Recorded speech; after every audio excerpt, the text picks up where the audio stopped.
ಬದಿ ತರಕಾರಿ ವ್ಯಾಪಾರಿಗಳ ಗೋಳು ಕೇಳುವವರು ಯಾರು? ವಿಜಯಪುರ ಜಿಲ್ಲೆ ದೇವರಹಿಪ್ಪರಗಿ ಪಟ್ಟಣದಲ್ಲಿ ತರಕಾರಿ ಮಾರುಕಟ್ಟೆ ನಿರ್ಮಿಸುವಂತೆ ಮಾನ್ಯ ತಹಶೀಲ್ದಾರ್ ಅವರಿಗೆ ನಮ್ಮ ಕರ್ನಾಟಕ ಸೇನೆ ವತಿಯಿಂದ ಮನವಿ ಸಲ್ಲಿಸಲಾಯಿತು.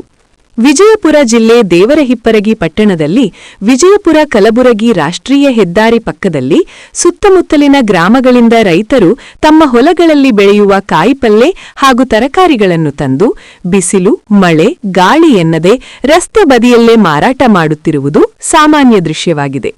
ರಾಷ್ಟ್ರೀಯ ಹೆದ್ದಾರಿಯಲ್ಲಿ ನಿರಂತರವಾಗಿ ವಾಹನ ಸಂಚಾರ ಇರುವುದರಿಂದ ರೈತರು ತಮ್ಮ ಜೀವವನ್ನು ಪಣಕ್ಕಿಟ್ಟು ವ್ಯಾಪಾರ ಮಾಡಬೇಕಾದ ಪರಿಸ್ಥಿತಿ ಎದುರಾಗಿದೆ. ರೈತರು ನಮ್ಮ ದೇಶದ ಬೆನ್ನೆಲುಬು, ನಮಗೆ ಅನ್ನ ನೀಡುವ ಅನ್ನದಾತರು. ಇಂತಹ ಕಠಿಣ ಪರಿಸ್ಥಿತಿಯಲ್ಲಿ ರಸ್ತೆ ಬದಿಯಲ್ಲಿ ಕುಳಿತು ತರಕಾರಿ ಮಾರಾಟ ಮಾಡುತ್ತಿರುವುದು ವಿಷಾದಕರ ಸಂಗತಿಯಾಗಿದೆ. ರೈತರಿಗೆ ಸುರಕ್ಷಿತವಾಗಿ ಹಾಗೂ ಸುಸಜ್ಜಿತವಾಗಿ ತರಕಾರಿ ಮಾರಾಟ ಮಾಡಲು ಶಾಶ್ವತ ಮಾರುಕಟ್ಟೆ ವ್ಯವಸ್ಥೆ ಅತ್ಯವಶ್ಯಕವಾಗಿದೆ ಎಂದು ಮನವಿಯಲ್ಲಿ ತಿಳಿಸಲಾಗಿದೆ. ಈ ಕುರಿತು ನಮ್ಮ ಕರ್ನಾಟಕ ಸೇನೆ ದೇವರಹಿಪ್ಪರಗಿ ತಾಲೂಕು ಘಟಕದ ವತಿಯಿಂದ ಅಧಿಕಾರಿಗಳಿಗೆ ಮನವಿ ಸಲ್ಲಿಸಿ ರೈತರಿಗೆ ಶೀಘ್ರವೇ ತರಕಾರಿ ಮಾರುಕಟ್ಟೆ ನಿರ್ಮಿಸಲು ಕ್ರಮ ಕೈಗೊಳ್ಳಬೇಕು ಎಂದು ಆಗ್ರಹಿಸಲಾಯಿತು. ಈ ಸಂದರ್ಭದಲ್ಲಿ ಮಾತನಾಡಿದ ಸಿದ್ದನಗೌಡ ಪಾಟೀಲ್, ಕರ್ನಾಟಕ ರಾಜ್ಯ ರೈತ ಸಂಘ ರಾಜ್ಯ ಯುವ ಸಂಚಾಲಕರು ಹಾಗೂ ಹಸನಾ ನದಾಫ್ ಅವರು, ರೈತರು ತೀವ್ರ ಬಿಸಿಲಿನಲ್ಲಿಯೂ ರಸ್ತೆ ಬದಿಯಲ್ಲಿ ಕುಳಿತು ತರಕಾರಿ ಮಾರಾಟ ಮಾಡುತ್ತಿದ್ದಾರೆ. ಅವರಿಗೆ ಅಗತ್ಯವಾದ ಮೂಲಸೌಕರ್ಯಗಳೊಂದಿಗೆ ತರಕಾರಿ ಮಾರುಕಟ್ಟೆ ನಿರ್ಮಿಸುವುದು ಸರ್ಕಾರದ ಜವಾಬ್ದಾರಿಯಾಗಿದೆ ಎಂದು ಹೇಳಿದರು. ತರಕಾರಿ ಮಾರುಕಟ್ಟೆ ನಿರ್ಮಾಣಕ್ಕೆ ಶೀಘ್ರ ಕ್ರಮ ಕೈಗೊಳ್ಳದಿದ್ದಲ್ಲಿ ನಮ್ಮ ಕರ್ನಾಟಕ ಸೇನೆ ವತಿಯಿಂದ ರಾಷ್ಟ್ರೀಯ ಹೆದ್ದಾರಿ ತಡೆದು ಉಗ್ರ ಹೋರಾಟ ನಡೆಸಬೇಕಾಗುತ್ತದೆ ಎಂದು ಎಚ್ಚರಿಸಿದರು. ಇದಕ್ಕೆ ಅವಕಾಶ ಕೊಡದೆ ಕೂಡಲೇ ರೈತರಿಗೆ ಮಾರುಕಟ್ಟೆ ನಿರ್ಮಿಸಿಕೊಡಬೇಕು ಎಂಬುದು ತಾಲೂಕಿನ ರೈತರ ಒತ್ತಾಯವಾಗಿದೆ ಎಂದು ಅವರು ತಿಳಿಸಿದರು.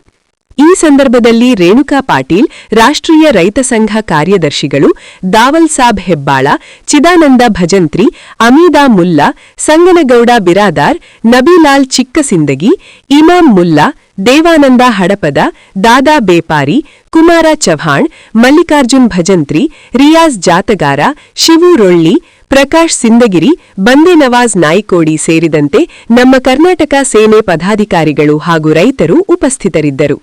ಜಿಲ್ಲಾ ವರದಿ ಮೈಬೂಬ್ ಭಾಷಾ ಮನಗೂಳಿ. ನಮ್ಮ ಕರ್ನಾಟಕ ಸೇನೆ ವತಿಯಿಂದ ಹಾಗೂ ರೈತ ಸಂಘ ವತಿಯಿಂದ ಮಾನ್ಯ ತಹಸೀಲ್ದಾರ್ ಅವರಿಗೆ ಏನು ದೇವರಹಿಪ್ಪರಗಿ ತಾಲೂಕಿನಲ್ಲಿ ರೈತರು ಮಾರ್ಕೆಟ್ಗೆ ಮಾರಾಟಕ್ಕೆ ಬಂದರೆ ಜಾಗನೇ ಇಲ್ಲ, ಏನಿಲ್ಲಪ್ಪ ಅಂದರೆ NH ರೋಡ್ ಮೇಲೆ ಮಾರಾಟ ಮಾಡಬೇಕಾಗ್ತದೆ. ಅದಕ್ಕೋಸ್ಕರ ನಮ್ಮ ಹಸನ್ ಅವರು ತಾಲೂಕು ಅಧ್ಯಕ್ಷ ನಮ್ಮ ಕನ್ನಡ ಸೇನೆ ಅಧ್ಯಕ್ಷರು ಅವರ ಮುಖಾಂತರ ಮಾನ್ಯ ತಹಸೀಲ್ದಾರ್ಗೆ ಒಂದು ಮನವಿ ಕೊಟ್ಟಿದ್ದೀವಿ. ಈ ಮನವಿ ಮಾನ್ಯ DC ಸಾಹೇಬರಿಗೂ ಫಾರ್ವರ್ಡ್ ಮಾಡ್ತಂತ ಹೇಳಿದ್ದಾರೆ ತಹಸೀಲ್ದಾರ್ ಸಾಹೇಬರು. ಅದೇ ರೀತಿ FMC ಸೆಕ್ರೆಟರಿ ಏನು ಮಾಡಬೇಕಪ್ಪ ಅಂದ್ರೆ ತುರ್ತಾಗಿ ಒಂದು ಮಾರುಕಟ್ಟೆಯನ್ನು ಘೋಷಣೆ ಮಾಡಬೇಕು. ಇಲ್ಲಿ ನಮ್ಮ ತಹಸೀಲ್ದಾರ್ ಸಾಹೇಬರಿಗೆ ಜಾಗ ಅಲಾಟ್ ಮಾಡೋಕ್ಕೆ ಒಂದು ಅವಕಾಶ ಕೊಡಬೇಕು. ಇಲ್ಲಪ್ಪ ಅಂತಂದ್ರೆ ಮುಂದಿನ ದಿನದಲ್ಲಿ ಒಂದು ನಮ್ಮ ಕನ್ನಡ ಸೇನೆ ರೈತ ಸಂಘ ವತಿಯಿಂದ ಒಂದು NH ತಡೆದು ಒಂದು ಉಗ್ರವಾದಂಥ ಹೋರಾಟ ಮಾಡಬೇಕಾಗ್ತದೆ. ಇದು ಎಚ್ಚರಿಕೆವಾಗಿ ಮಾನ್ಯ ಸರ್ಕಾರಕ್ಕೆ, ಮಾನ್ಯ ಶಾಸಕರಿಗೆ, ಮಾನ್ಯ ಉಸ್ತುವಾರಿ ಮಿನಿಸ್ಟರ್ಗೆ ಒಂದು ಎಚ್ಚರಿಕೆವಾಗಿ ರೈತ ಸಂಘ ವತಿಯಿಂದ ಒಂದು ನಾವು ಅವರಲ್ಲಿ ಕಳಕಳಿಯಿಂದ ವಿನಂತಿ ಕೇಳ್ಕೊಳ್ತಾ ಇದ್ದೀವಿ. ಇನ್ನೊಂದು ವಿಚಾರಪ್ಪ ಏನಾಗ್ತದೆ ಅಂದರೆ ದೇವರಹಿಪ್ಪರಗಿ ತಾಲೂಕು ಯಾರೂ ಕೇಳೋರಿಲ್ಲ ಅನ್ನೋ ಅನಿಸ್ತಾ ಇದೆ ನನಗೆ. ಯಾಕಂದರೆ ಭಾಳ ತಾರತಮ್ಯ ಆಗ್ತಾ ಇದೆ. ಧ್ವನಿ ಎತ್ತಬೇಕು. ಪ್ರತಿಯೊಬ್ಬ ಜನ, ರೈತರು, ಕಾರ್ಮಿಕರು, ಕೂಲಿ ಕಾರ್ಮಿಕರು, ದಲಿತರು ಎಲ್ಲರೂ ಪ್ರತಿಯೊಬ್ಬರು ಧ್ವನಿ ಎತ್ತಲೇಬೇಕು. ಯಾಕಂದರೆ ಮುಂದೊಂದು ದಿನ ನಮ್ಮ ತಾಲೂಕನ್ನು ಕಡೆಗಣಿಸ್ತಾರೆ. ಆ ಲೆವೆಲ್ ಹೋಗ್ತಾವೆ. ಯಾಕಂದರೆ ಯಾವುದೋ ಒಂದು ಪರಿಹಾರ ಇಲ್ಲ. ಒಂದು ಯಾವುದೇ ಒಂದು ನೋಡ್ರಿ ಬಜೆಟ್ನಾಗ ನಮ್ಗೆ ಏನು ದೇವರಹಿಪ್ಪರಗಿ ತಾಲೂಕು ಏನು ಕೊಟ್ಟರೆ ಹೇಳಿ? ಏನೂ ಕೊಟ್ಟಿಲ್ಲ. ನಮ್ಮ ಬಬಲೇಶ್ವರ ನೀರಾವರಿಗೆಲ್ಲ ಕೊಟ್ಟಿದ್ದಾರೆ. ನಮ್ಮ ತಾಲೂಕು ಯಾಕೆ ತಾರತಮ್ಯ ಭಾಳ ದಿನದಂತ ಆಗ್ತಾ ಇದ್ದು ಒಂದೇ ದಿನ ಎಲ್ಲ ನಾವು ಹೇಳ್ತಾ ಇದ್ವಿ. ರಾಜಕಾರಣಿಗಳು ಉತ್ತರ ಕರ್ನಾಟಕಕ್ಕೆ ಮಾಡ್ತಾ ಇರ್ತಾನೆ. ಉತ್ತರ ಕರ್ನಾಟಕದ ದೇವರಹಿಪ್ಪರಗಿ ತಾಲೂಕು ಅಂದರೆ ತುಂಬ ತಾರತಮ್ಯ. ಯಾಕೆ ದೇವರಹಿಪ್ಪರಗಿ ತಾಲೂಕು ಇಲ್ವಾ? ಆಲ್ರೆಡಿ ಇದೊಂದು ದೊಡ್ಡ ಮತಕ್ಷೇತ್ರ ಇದೆ. ಇದು ದೊಡ್ಡ ಒಂದು ಎಲ್ಲ ಜನಸಂಖ್ಯೆ ಒಂದಂತ ಒಂದು ಇದು ಇಂಥದ್ರಲ್ಲಿ ಒಂದು ಜನರಿಗೆ ಅನುಕೂಲ ಮಾಡ್ತಾ ಇಲ್ಲ. ಅದಕ್ಕೆ ನಾವು ಏನಾಗ್ತಾ ಇದೆ ಅಂದ್ರೆ ದೇವರಹಿಪ್ಪರಗಿ ತಾಲೂಕಲ್ಲಿ ಎಲ್ಲರೂ ಒಗ್ಗಟ್ಟಾಗಬೇಕು. ಒಗ್ಗಟ್ಟಿನ ಶಕ್ತಿ ಇದೆ. ಒಬ್ಬ ವ್ಯಕ್ತಿಯಿಂದ ಏನು ಮಾಡೋಕ್ಕಾಗಲ್ಲ. ಎಲ್ಲರೂ ಕೂತ್ಕೊಳ್ಳೋಮು. ಯಾವ ಸಂಘಟನೆಗಳಲ್ಲಿ ಎಲ್ಲ ಪ್ರಗತಿಪರ ಸಂಘಟನೆ ಒಕ್ಕೂಟದಿಂದ ನಾವು ರೈತ ಸಂಘದ ಬಗ್ಗೆ ಮಾಡ್ತಾ ಇರ್ತೀವಿ. ಕಾರ್ಮಿಕರದ್ದು ಭಾಳ ಸಮಸ್ಯೆ ಇದೆ. ಈ ರೀತಿಯಾಗಿ ನಮ್ಮ ಎಲ್ಲ ಸಂಘಟನೆಗಳು ದೇವರಹಿಪ್ಪರಗಿ ತಾಲೂಕಲ್ಲೇ ಹುಟ್ಕೊಂಡವ. ಇಲ್ಲ ಅಂತ ಹೇಳಲ್ಲ, ಆದ್ರೆ ನಮ್ಮಲ್ಲಿ ಧ್ವನಿ ಎತ್ತಾ ಇಲ್ಲ, ಬೇರೆ ಕಡೆ ಧ್ವನಿ ಎತ್ತಾ ಇದ್ದಾರೆ.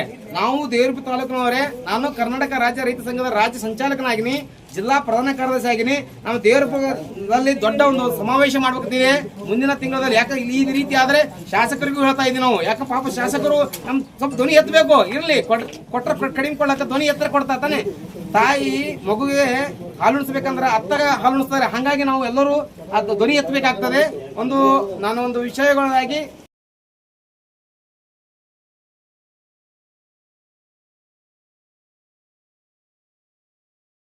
ಕರ್ನಾಟಕ ಸೇನೆ ವತಿಯಿಂದ ನಾವು ರೈತ ಸಂಘದಿಂದ ನಮ್ಮ ಸಿದ್ದನಗೌಡ ಪಾಟೀಲ್ರು ಮತ್ತು ರಾಷ್ಟ್ರೀಯ ರೈತ ಸಂಘದ ನಾನು ರಾಜ್ಯ ಪ್ರಧಾನ ಕಾರ್ಯದರ್ಶಿ ರೇಣುಕಾ ಪಾಟೀಲ ಅವ್ರ ಜೊತೆ ಸೇರಿ ಒಂದು ತಹಸೀಲ್ದಾರ್ ಸಾಹೇಬರಿಗೆ ನಾವು ಮನವಿ ಕೊಟ್ಟೇವಿ.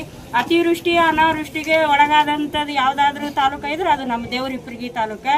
ಇವತ್ತಿನ ದಿವಸ ತರಕಾರಿ ಮಾರೋರಿಗೆ ಜಾಗ ಇಲ್ಲ ಅಂತಂದ್ರೆ ನಾವು ಯಾವ ಪರಿಸ್ಥಿತಿ ಒಳಗದೀವಿ ಅನ್ನೋದು ಸರ್ಕಾರಕ್ಕೆ ಗೊತ್ತಾಗಬೇಕು. ಶಾಸಕರು ಸುಮ್ಮನೆ ಕೂಡಬಾರ್ದು. ಹೆಚ್ಚುವರಿ ನೀವು ಪರಿಹಾರ ನಿಧಿಯಿಂದ ದುಡ್ಡು ತಗೊಂಡು ಬಂದು ಶಾಸಕರನ್ನು ಇವತ್ತು ತರಕಾರಿ ವ್ಯಾಪಾರಸ್ಥರಿಗೆ ಸಹಕಾರ ಮಾಡಿಕೊಡ್ಬೇಕು.